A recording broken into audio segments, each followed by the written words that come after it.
Students, today I am starting a new chapter. Why do we fall ill? After tissue, then we will learn about the why do we fall ill. अधिकतर हम लोग कहते हैं कि I am healthy या वो healthy नहीं है या वो तो what is the meaning of health? Health is a state of physical mental and social wellbeing. Means ये ज़रूरी नहीं कि हमें कोई डिसीज़ नहीं है, लेकिन फिर भी हम हेल्दी कहलाएं, ऐसा कोई ज़रूरी नहीं है। सपोज़ करो कि हमारा सोशल वेलबींग हम अच्छे नहीं है, मतलब अपने जो सराउंडिंग्स हैं हमारे या जो हमारे नेबर्स हैं उनसे हमारा अच्छा रिलेशन नहीं है, हम थोड़े से झगड़ालू हैं, ठीक है, जल्दी से हम इरिटेट हो जाते हैं, तब भी हम हेल्दी नहीं कहलाते हैं साइंस की भाषा में। ठीक है, ये ज़रूरी नहीं कि हमें कोई डिसीज़ नहीं है तो I am healthy. Healthy person वो होता है साइंस की भाषा में जिसमें वो फिज़िकली तो सही हो, फिज़िकली फिट हो, एंड देन मेंटली, मेंटली मतलब उसकी जो सोच हो वो पॉजिटिव हो, निगेटिव ना हो। ठीक है, निगेटिव सोच वालों को भी हम बायो में डिप्रेशन कहते हैं। डिप्रेशन भी एक डिसीज़ ही होती है। एंड सोशल वेलबींग मीन्स हमारा अपने सराउंडिंग, अपने नेबर से एक अच्छा रिलेशन है। तो ये सब चीज़ें तीनों मिल जाती हैं, देन हम हेल्दी कहलाते हैं। The condition necessary for good health.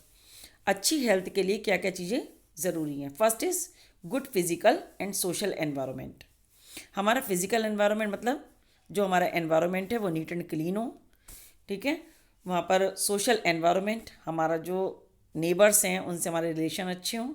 Second is good economic condition. हमारी इकोनॉमिक कंडीशन अच्छी हो जिससे कि अपना नरिशमेंट, अपना न्यूट्रिएंट्स अच्छे से ले सकें। And social equality and harmony, और समाज में हमें इक्वल स्टेटस मिले, मतलब सबके इक्वल हमारा स्टेटस हो। तो ये सारी चीज़ें मिलके हमें क्या बनाती हैं? हेल्दी बनाती हैं।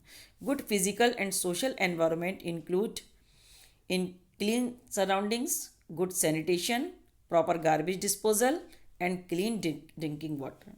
तो सोशल एनवायरनमेंट में या good physical and social environment में क्या क्या चीज़ें इंक्लूड होती हैं? हमारा एनवायरनमेंट क्लीन हो, और good sanitation and proper garbage disposal. Garbage dispose करने का तरीका एक हमारे आसपास एक अच्छा सा हो, मेंटेन्ड हो। क्लीन ड्रिंकिंग वाटर हमें अवेलेबल हो।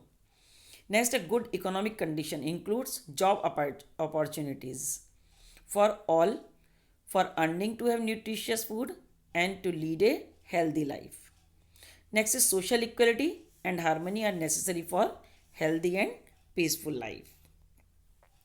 What is the difference between healthy and disease free? अधिकतर हम लोग क्या समझते हैं कि अगर हमें कोई डिसीज़ नहीं है तो हम हेल्दी हैं। ठीक है, तो दोनों में क्या डिफरेंस है? फर्स्ट इज हेल्दी क्या है? It is a state of physical mental and social wellbeing. हम फिजिकली भी सही हों, मेंटली भी हमारी थिंकिंग अच्छी हो, और सोशली हमारा समाज समाज से या सराउंडिंग से या नेबरहुड से अच्छे रिलेशंस हों। और डिसीज़ फ्री मतलब कि it is a state of absence of disease, मतलब हमें कोई बीमारी नहीं है तो बस डिसीज़ फ्री हो गया। लेकिन हेल्दी में इस डिसीज़ फ्री के साथ साथ और चीज़ें भी ऐड होती हैं। सेकेंड है हेल्दी किसको कहते हैं? It refers to the individual physical and social environment. Particular एक बंदे का अपने फिजिकल और सोशल एनवायरनमेंट से क्या रिलेशन है। जैसे कि मैं हूँ तो मेरा सोशल एनवायरनमेंट कैसा है और फिजिकल एनवायरनमेंट कैसा है, तो इस सब पर डिपेंड करते हैं मेरा हेल्दी होना। और disease free it refers only to the individual, इसका केवल इंडिविजुअल से मतलब है, एनवायरनमेंट से कोई मतलब नहीं है। हेल्दी का थर्ड पॉइंट है the individual has good health. कोई इंडिविजुअल अपनी हेल्दी हो सकता है, ठीक है, और डिसीज़ फ्री में the individual may have good health और पुअर हेल्थ। उसकी हेल्थ अच्छी भी हो सकती है, पुअर भी हो सकती है, मतलब वो डिसीज़ नहीं है लेकिन वो पुअर हेल्दी भी हो सकता है और गुड हेल्दी भी हो सकता है। नेक्स्ट आता है what does disease look like. कैसे हमें पता चलता है कि हमें कोई डिसीज़ हुई है? When a person is affected by a disease, either the normal functioning or the appearance of one or more systems of the body changes for the worse. Means या तो हमारी बॉडी का कोई ऑर्गन या कोई organ system proper functioning ना करे, जैसे कि हार्मोन सपोज करो हमारे जो बॉडी में है वो ज़्यादा रिलीज़ होने लगें या कम रिलीज़ होने लगें, तो हमारा कोई ऑर्गन प्रॉपर फंक्शनिंग ना करे, उसके फंक्शनिंग में कोई गड़बड़ हो जाए, या फिर हमारे कई सारे सिस्टम आपस में मिलकर के आपस में कोऑर्डिनेशन ना हो। तो इस वजह से जो हमारी बॉडी में चेंजेस आते हैं उसको हम डिसीज़ कहते हैं। These changes give rise to sign of the disease called symptoms. तो हमारी बॉडी में डिसीज़ के सिम्टम्स मिलने लगते हैं इन साइन की वजह से। अब सिम्टम और साइन में क्या डिफरेंस होता है? देखिए सिम्टम्स क्या है, symptoms indicate the presence of disease. हमारी बॉडी में कोई डिसीज़ है, ये उसके लक्षण हमें, जैसे सपोज करो कि हमें हेडेक हो रहा है, तो ये एक सिम्टम है कि हेडेक है हमें। हमें कोई डिसीज़ है कि हमें हेडेक हो रहा है, लेकिन वो हेडेक हो किस वजह से रहा है, उसका रीज़न क्या है। अगर हम उसका रीज़न पर जाएंगे कि उसका रीज़न क्या है, किस वजह से हो रहा है, तब इसको हम कहेंगे साइन। जैसे कि सपोज करो आप डॉक्टर के पास जाते हो, तो आप डॉक्टर को सबसे पहले बताते हो डॉक्टर मेरे स्टमक में पेन हो रहा है, स्टमक पेन हो रहा है, स्टमक एक है या जो भी है, ठीक है, या फीवर हो रहा है। तो ये सिम्टम है कि आपको कोई डिसीज़ है।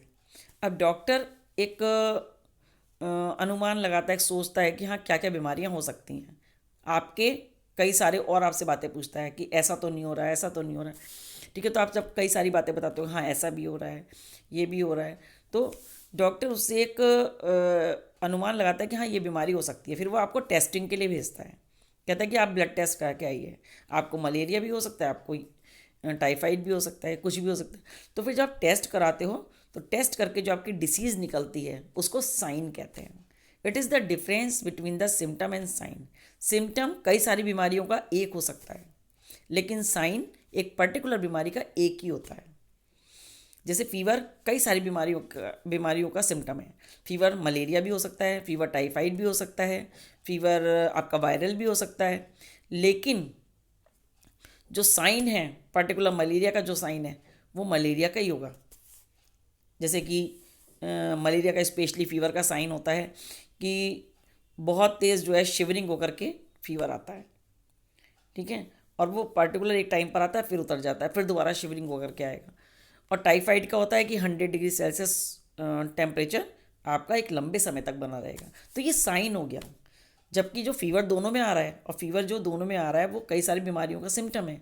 तो सिम्टम कई बीमारियों का एक हो सकता है, लेकिन साइन एक पर्टिकुलर बीमारी का एक ही होता है। समझ में आया इन दोनों में डिफरेंस? नेक्स्ट होता है, सिम्टम में एक डिफरेंस और होता है, दीज आर द मैनिफेस्टेशन और evidences of presence of diseases of various body parts.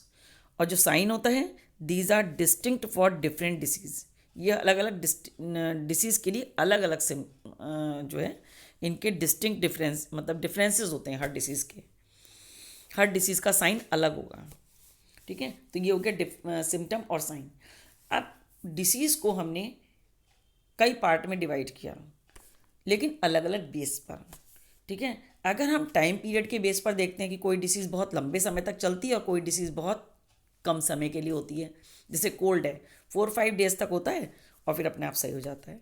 और अगर आप देखोगे वो क्या कहते हैं उसका, टीबी देखेंगे, ट्यूबरकुलोसिस, तो ट्यूबरकुलोसिस एक लंबे समय तक चलता है, उसका ट्रीटमेंट कम से कम 9 to 10 मंथ तक चलता है। तो ये एक लंबा प्रोसेस है। तो जो डिसीज़ कम समय के लिए आती है और जिसकी रिकवरी बहुत इजीली हो जाती है, मतलब हमारी बॉडी में ज़्यादा डैमेज नहीं होता उससे, और जो रिकवरी है उसकी बहुत इजीली हो जाती है, मतलब फिर से वैसे ही हो जाते हैं, हमें कोई ज़्यादा अंतर नहीं पड़ता हमारी बॉडी पर। जैसे कोल्ड आपको हुआ, एक आध दिन में आप फिर से वैसे ही अपने आप को फील करने लगे जैसे थे एज़ यूजुअल। तो ऐसी जो डिसीज़ होती हैं इनको हमने नाम दिया है एक्यूट डिसीजेस। जैसे आप मैथ में पढ़ते हो ना, एक्यूट एंगल जो 90 डिग्री से लेस होता है, कम होता है, ऐसे ही जो हमारी डिसीज़ कम समय के लिए होती है, ठीक है, only for short period. Acute diseases are diseases which last only for a short period of time and does not have long term effect on health. ज़्यादा लंबे समय तक हमारी हेल्थ पर ये इसका कोई असर नहीं होता। तो ऐसी जितनी भी डिसीज़ हैं ये सब एक्यूट डिसीजेस कहलाती हैं। जैसे कोल्ड, कफ, टाइफाइड, कॉलरा, ठीक है, कॉलरा 1 हफ्ते तक रहेगा, मान लिया मुश्किल से 4-5 डेज। तो ये सब इनकी रिकवरी भी जल्दी हो जाती है, ये हमारी बॉडी को ज़्यादा हार्म नहीं पहुंचाती। तो ऐसी डिसीज़ को हम कहते हैं एक्यूट डिसीजेस। नेक्स्ट आता है क्रॉनिक डिसीजेस।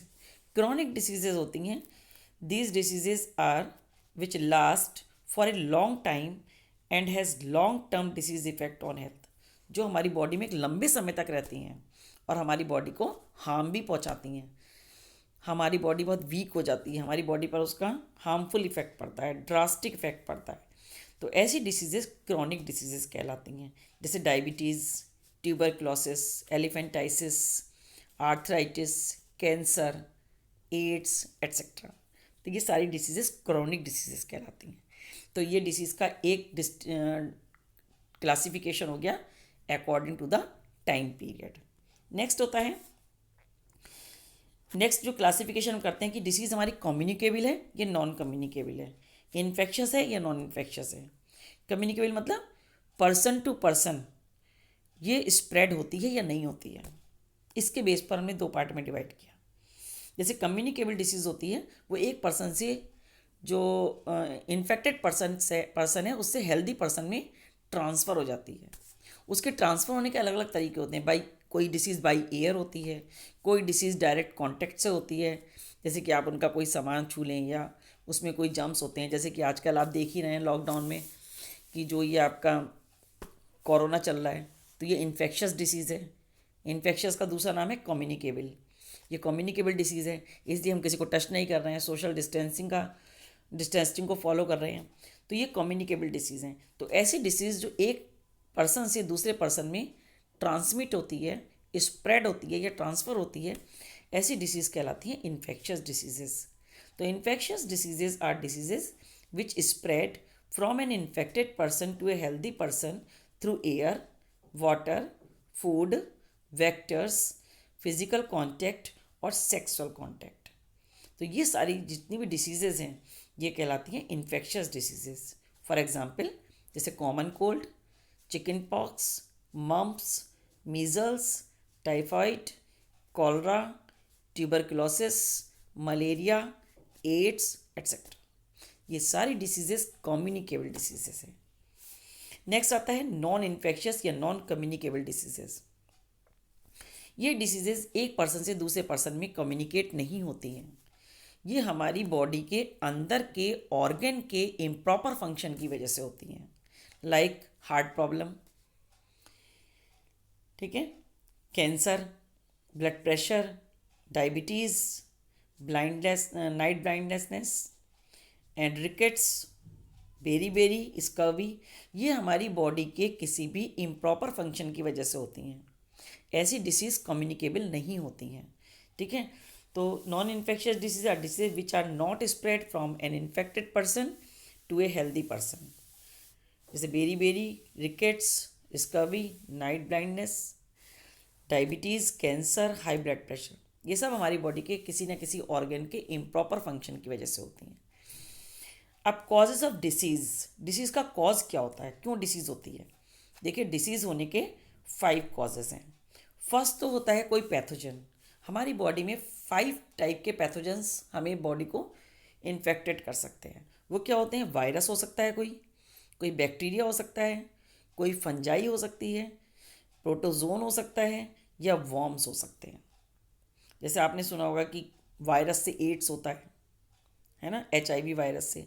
ऐसी बैक्टीरिया से ट्यूबरकुलोसिस होता है, फंजाई से फंगल इन्फेक्शन हो जाता है, ठीक है। ऐसी प्रोटोजोन से ये डिसेंट्री हो जाती है अमीबा से, ठीक है। ऐसी वॉर्म अगर कोई काट लेता है तो हमारी बॉडी में पॉइजन हो जाता है, फैल जाता है, या एलिफेंटाइसिस हो जाता है। एलिफेंटाइसिस वॉर्म डिसीज़ है, ठीक है। तो या तो इन 5 जो हमारे पैथोजन्स हैं, पैथोजन क्या होते हैं, पैथोजन किसको कहते हैं, डिसीज़ कॉजिंग ऑर्गेनिज्म। जो ऑर्गेनिज्म हमारी किसी डिसीज़ के लिए रेस्पॉन्सिबल होता है, उस डिसीज़ कॉजिंग ऑर्गेनिज्म को या डिसीज़ कॉजिंग जर्म को हम कहते हैं पैथोजन्स। आपने देखा होगा कि हम जहाँ पर ब्लड टेस्ट कराने जाते हैं या कोई भी टेस्ट कराने जाते हैं तो कहाँ पर जाते हैं, पैथोलॉजी। तो पैथोलॉजी में किसका टेस्ट होता है, पैथोजन्स का, इसलिए उसका नाम पैथोलॉजी पड़ा है, ठीक है। और इनसे जितनी भी बीमारियाँ होती हैं इन पैथोजन से, ये सब इन्फेक्शस होती हैं। ये सारी डिसीज़ इन्फेक्शस होती हैं। नेक्स्ट आता है poor health and under nourishment. मतलब अगर हम खाने में जैसे कभी ग्रीन वेजिटेबल्स नहीं खाते हैं तो हमारे अंदर आयरन की डेफिशिएंसी हो जाती है। अगर हम विटामिन C नहीं खाते हैं तो स्कर्वी हो जाता है। तो ये हमारी पुअर हेल्थ की वजह से होता है। वो नरिशमेंट की वजह से होता है। जब हम अपना प्रॉपर खाना नहीं लेते, प्रॉपर फूड नहीं लेते, तो हमारी बॉडी में किसी चीज़ की कमी हो जाती है। तो ये एक कारण ये होता है। थर्ड है malfunctioning of body parts. Malfunctioning body part का मतलब होता है कि हमारी बॉडी का पार्ट जो है या तो वर्क कम करने लगे अपने जो प्रॉपर वर्क है उसका उससे, या कुछ ज़्यादा वर्क करने लगे। ठीक है, तो इस तरह के जितने भी माल फंक्शनिंग जो बॉडी पार्ट्स होते हैं उनसे भी, उसको भी हम बीमारी कहते हैं। जैसे कि आपने देखा होगा कैटरेक्ट होता है, तो कैटरेक्ट में क्या है, हमारी जो आइज पर एक लेयर और आ जाती है, जो हमारा लेंस है उस पर एक लेयर और आ जाती है और उसके अंदर एक लिक्विड फील हो जाता है, क्लाउडी सा दिखने लगता है उसकी वजह से में। तो ये जो वहाँ का बॉडी पार्ट है, जो वहाँ की स्किन है, उसने एक्स्ट्रा वर्क करना स्टार्ट कर दिया, जिसकी वजह से एक लेयर और आ गई। तो ये माल फंक्शनिंग हो गया। ठीक है, बॉडी पार्ट्स का। या हमारा हार्ट है, उसकी बीट कम हो जाए, हार्ट बीट कम हो जाए। ठीक है, तो हमारी या फिर ग्लैंड्स हैं वो हार्मोन्स कम रिलीज़ करना शुरू करें या ज़्यादा रिलीज़ करने लगें, तो ये सब हमारी डिसीज़ का कॉज बनता है। फिर आता है एनवायरमेंटल पॉल्यूशन।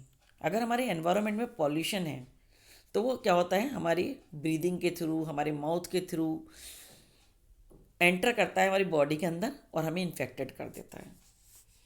नेक्स्ट आता है जेनेटिक डिसऑर्डर। जेनेटिक डिसऑर्डर का मतलब ये हमें पेरेंट्स से मिलती हैं, ये बीमारियां हमें पेरेंट्स के थ्रू मिलती हैं, ये बाय बर्थ होती हैं। तो इस तरीके से हमारी डिसीज़ के 5 कॉजेज़ हो गए। एक तो pathogen, next is poor nourishment, second is mall functioning of body part, fourth is environmental pollution and fifth is genetic disorder. तो आज हम यहीं तक पढ़ेंगे। नेक्स्ट वीडियो में हम इसके आगे के बारे में स्टडी करेंगे।